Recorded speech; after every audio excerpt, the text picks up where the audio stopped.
देखो Wednesday Russia and Ukraine की war की वजह से गिरे, फिर कल के दिन अदानी की न्यूज़ की वजह से गिरे, और सभी को ये एक्सपेक्टेशन थी कि अब मार्केट जो है वो और ज़्यादा गिर सकता है, मार्केट में एक और सबसे बड़ी करेक्शन आ सकती है। बट आज के दिन हुआ उसका बिल्कुल उल्टा।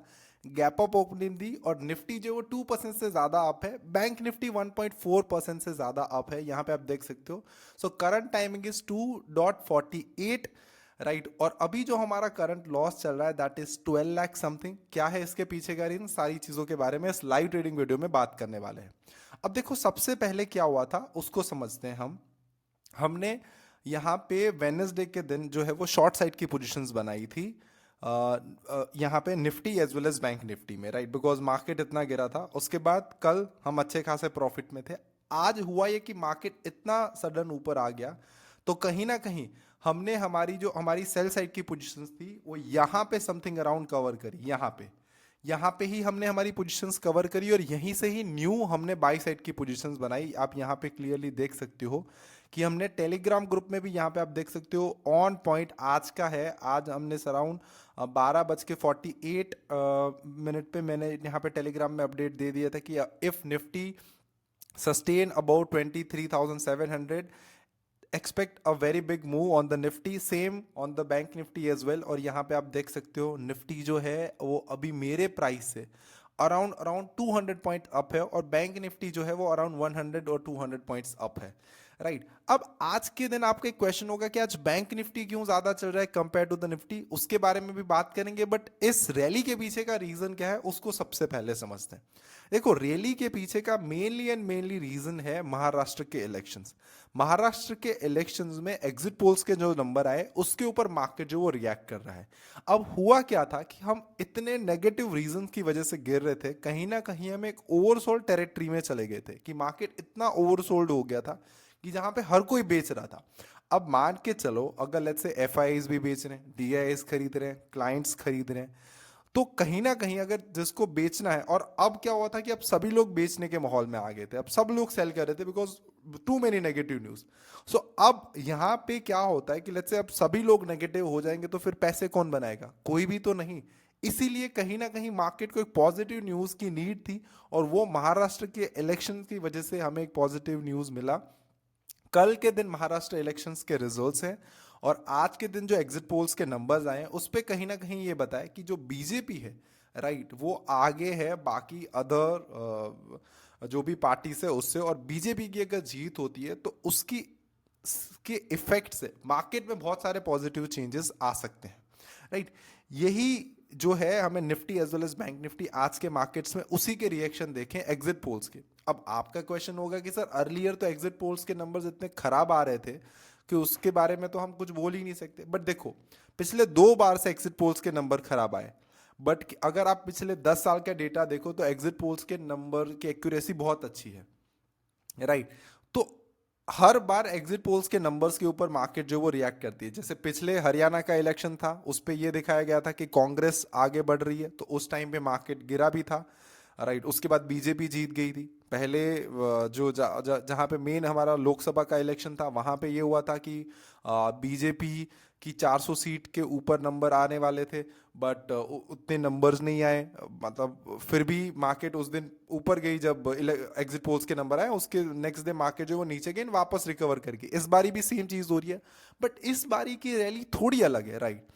पहले क्या होता था कि एग्जिट पोल्स पे मार्केट गैप अप ओपन होता था, बट इस बार अगर आप देखो ना तो मेनली निफ्टी पे कंटिन्यूस जो है वो बाइंग हो रही है। अगर ये बाइंग में एफ पार्टिसिपेंट्स कर रहे हैं तो ये जो रैली है वो बहुत लंबी रैली होने वाली है, और ये रैली जो है वो सस्टेन करेगी मार्केट्स में, और शायद एक मार्केट्स का यू टर्न भी हो सकता है। बट उसके लिए हमें 2 दिन तक मार्केट को लगातार हायर हाइस के ऊपर बंद होना पड़ेगा, एंड नेक्स्ट डे जो है वो सेकंड डे का हाई ब्रेक करना होगा, तभी हम मानेंगे कि मार्केट्स एक बाय ट्रेंड में आ गया। बट आज की जो रैली है वो कहीं ना कहीं ये दे देखो, बिकॉज कहीं पे भी मार्केट रुकने का नाम ले रहे, एवरी डिप पे मार्केट्स में जो है वो बाइंग हो रही है। निफ्टी में की मैं यहाँ पे आपके साथ बात कर रहा हूँ, एंड लगातार बाइंग हो रही है इसकी वजह से। बिकॉज पहले क्या हो रहा था, बाइंग हुई, मार्केट्स यहाँ से धड़ांग गिर गई, यहाँ से ऊपर आई मार्केट्स, नीचे गिरी, वापस से बाइंग आई और कंटिन्यूस बाइंग आ रही है। ये रीजन है। तो हमारी यहाँ से हमारी बाई साइड की पोजीशन है, यहाँ पे आप देख सकते हो अब लॉस जो है वो थोड़ा कम हो गया होगा क्योंकि मार्केट्स हमारे डायरेक्शंस में मूव कर रहे हैं। यहाँ पे मैं आपको ऑर्डर बुक भी दिखा देता हूँ, हम ऑल ऑर्डर्स में जाते हैं, यहाँ पे आप देख सकते हो हमारी जो शॉर्ट साइड की पोजीशंस थी वो हमने सबसे पहले कवर कर दी। देखो बैंक निफ्टी में हमने बाई साइड की पोजीशंस बनाई है 51,225 से, और निफ्टी में हमने कहीं ना कहीं पोजीशंस बनाई है। अच्छा, ये तो लास्ट ट्रेडेड प्राइस है, यहाँ पे प्राइस आते हैं 51,049, 23,716। सेम टाइम पे मैंने टेलीग्राम पे, आप अगर आप देखोगे ना तो मैंने अपडेट कर दिया था सब कुछ। तो अगर आपने अभी तक टेलीग्राम सब्सक्राइब नहीं किया है या टेलीग्राम ज्वाइन नहीं किया है, फ्री ऑफ कॉस्ट है। जब भी ट्रेड लेता हूँ वहाँ पे अपडेट कर देता हूँ कि ये चीज़ें। ऑब्वियसली मैं टिप्स तो वहाँ पे नहीं प्रोवाइड कर सकता और ना ही मैं करना भी चाहता हूँ। जस्ट आपको मेरा जो व्यू है मार्केट के प्रति वो मैं आप सभी लोगों के साथ शेयर करना चाहता हूँ।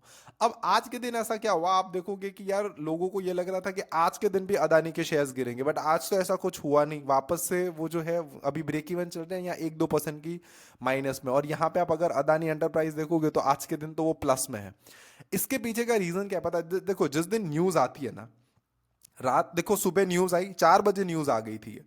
उसके बाद अदानी ग्रुप ने भी उसके ऊपर रिएक्शन दिया। उसने भी ये क्लियरली बोला कि इस सारे जो भी आपने चार्जेस लगाए हमारे ऊपर उसको हम डिनाई करते हैं, हम हायर कोर्ट में जाएंगे एंड आपको वहां पे आपके जो भी क्वेश्चंस हैं उसके सूद समेत मतलब हम आपको आंसर्स देंगे।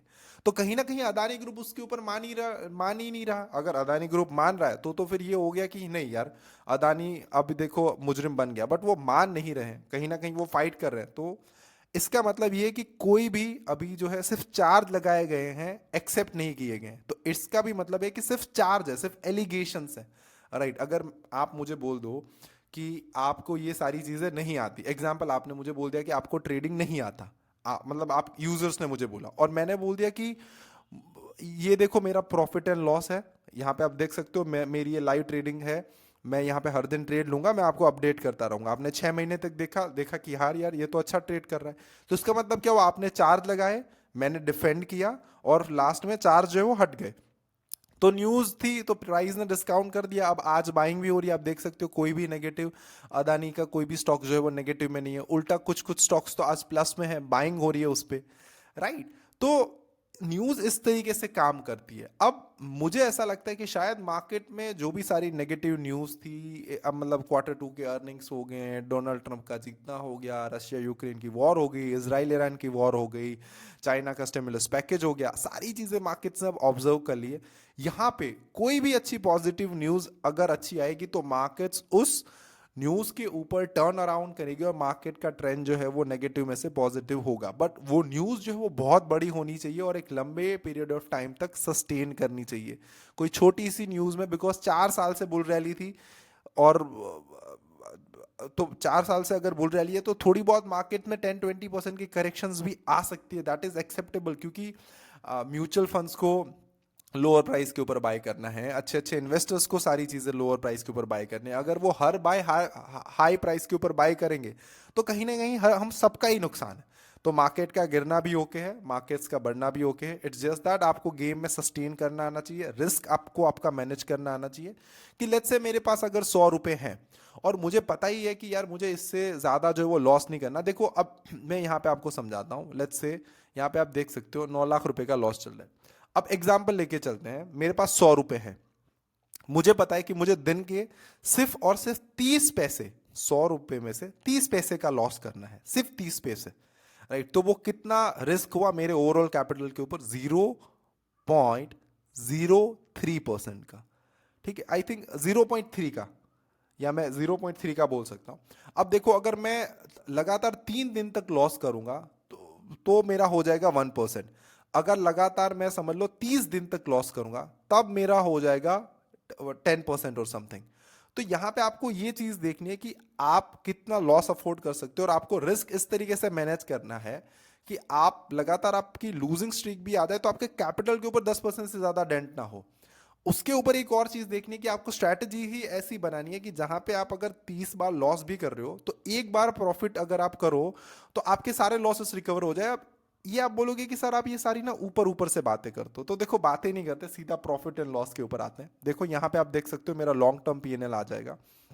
11 लाख रुपए का प्रॉफिट था अराउंड, बट लास्ट अभी मुझे 57,000 रुपीज का लॉस हुआ था, तो इसकी वजह से कम हो गया। आप यहाँ पे देख सकते हो मेरी एक्यूरेसी कितनी है, सिर्फ और सिर्फ 38%। आप यहाँ पे देख सकते हो रेड नंबर्स के ट्रेड ज्यादा हैं। आप बोलोगे हाँ यार रेड भी नंबर्स ट्रेड ज्यादा है, स्टिल मैं प्रॉफिट क्यों कर रहा हूँ? यहाँ पे आप एक चीज देखना, देखो 1,42,000 का प्रॉफिट, ठीक है, 99,000 का प्रॉफिट, 2,21,000 का प्रॉफिट, 2 लाख का प्रॉफिट, राइट। यहाँ पे 1.5 लाख का प्रॉफिट, 3 लाख रुपीस का प्रॉफिट, 2 लाख का प्रॉफिट, तो 1 लाख का प्रॉफिट। तो जब मैं प्रॉफिट कर रहा हूँ मेरे प्रॉफिट बहुत बम्पर हो रहे हैं, उसके सामने आप मेरे लॉसेस देखो, 69,000, 85,000, 95,000, 61,000, 54,000, राइट, 1 लाख, 33,000, 86,000, 93,000। तो मेरे लॉसेस के कंपैरिजन में मेरे प्रॉफिट्स इतने बड़े हैं, स्टिल मैं यहाँ पे जो है वो प्रॉफिट्स में हूँ। और आप देख सकते हो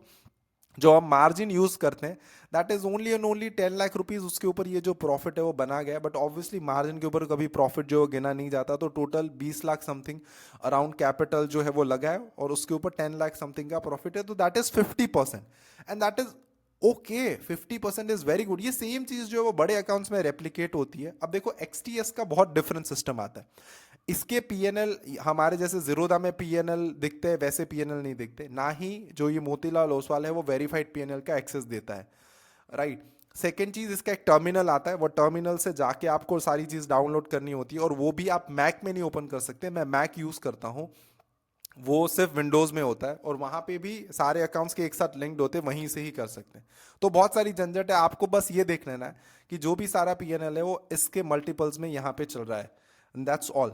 आई होप आज के इस वीडियो में आपने कुछ ना कुछ इंटरेस्टिंग चीजें सीखी होगी और कुछ ना कुछ चीजें समझी होगी। आज ऑप्शन ट्रेडिंग में हमारा बहुत गंदा लॉस हुआ है, 1 मिनट में, 1 मिनट में 1.5 लाख रुपए का लॉस हुआ। मैं आपको समझाता हूँ, यहाँ पे आप देख सकते हो इस पॉइंट ऑफ टाइम पे 33,000 का लॉस था। देखना यहाँ पे ध्यान से देखना, 33,000 का लॉस था, 1 मिनट में ये लॉस हो गया। देखो 10:22 पे 33,000, और 10:22 पे 1.5 लाख रुपए का लॉस। 1 मिनट भी नहीं, 30 सेकेंड्स में मुझे हो गया 1.5 लाख रुपए से ज्यादा का लॉस, और वहां पे मेरी सारी पोजीशंस जो है वो एग्जिट हो गई, और हम हो गए मार्केट से बाहर। क्योंकि ऐसे वॉलेटाइल मार्केट्स में मैं रिस्क ही नहीं लेना चाहूंगा। This is point 3 to 0.5% of my trading capital, की जहां पे हम 3 करोड़ का कैपिटल यूज कर रहे हैं, 0.5% का लॉस ले रहे हैं।